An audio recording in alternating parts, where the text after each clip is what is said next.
Hello சீமான், கண்டிப்பாக அந்த video பார்க்கணும். ஆனால் ஒன்றா நம்பர் பொறுக்கி மாதிரி முடிச்ச வைக்கி எவனையும் நான் பார்த்ததே இல்லை.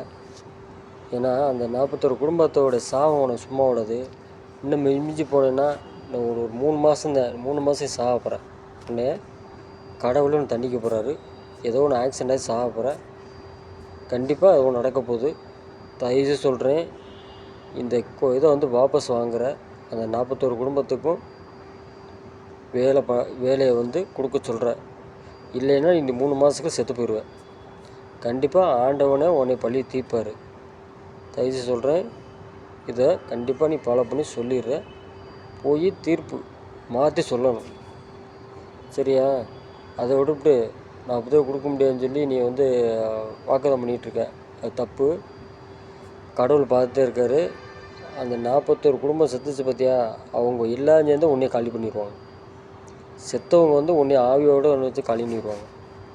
அதனால் சொல்லி சீமான், நல்லா இருக்கணும்னா அதை வாபஸ் வாங்கிடுங்க. ஆமாம், இல்லைன்னா இது சரி வராது.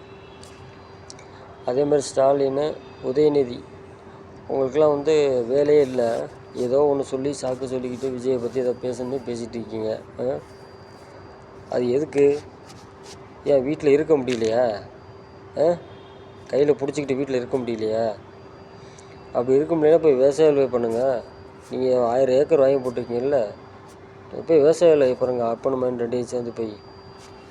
அதே விஜய் பற்றி பேசிகிட்டு இருக்கீங்க. அவர் ஆட்சியில் தான் பண்ணிகிட்ருக்காரு. கொஞ்சம் கொஞ்சமாக பண்ணுவார். இதெல்லாம் சொல்கிறவங்களுக்கெல்லாம் ரைஸே இல்லை. அதுவும் உதயநிதி, ஒன்றெல்லாம் ரொம்ப கேடுக்கிட்டவன். நீலாம் ஒன்றெல்லாம் நீ இப்பெல்லாம் ஒன்றெல்லாம் பேசவே கூடாது. உனக்குலாம் பேச ரைஸே இல்லை, சரியா? முதல்ல உங்கள் அப்பனை போய் பாரு. சீக்கு பிடிச்சவன் அவங்க அப்பா. அதனால் அவன் மகன் ஆஸ்பத்திரியில் பார்த்து சரி பண்ணு. இல்லைன்னா 3 மாதம் 2 மாதம் செத்து போயிடுவான் உங்கள் அப்பா, சரியா? ஏன்னா நீ பேச வைக்கிறீங்க. 5 வருஷம் அமைதியாக நடந்துகிட்ருக்கு. 5 வருஷம் சென்று நீ என்னென்னா பண்ணிக்க, சரியா? 5 வருஷம் நீ ஒன்றால் வர முடியாது. இதோட முடிஞ்சு. திமுகங்கிறது முடிஞ்சு.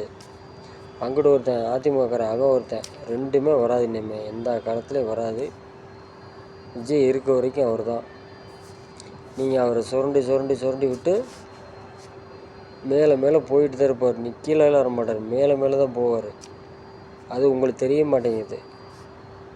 நீங்கள் இவ்வளோ வேலைக்கு கிளறி விட்டதுனால தான் இவ்வளோ வேலைக்கு மேலே உங்களே ஆப்போச்சது, சரியா? அதனால் இனிமேலுக்கு அந்த புத்தி பிழைங்க.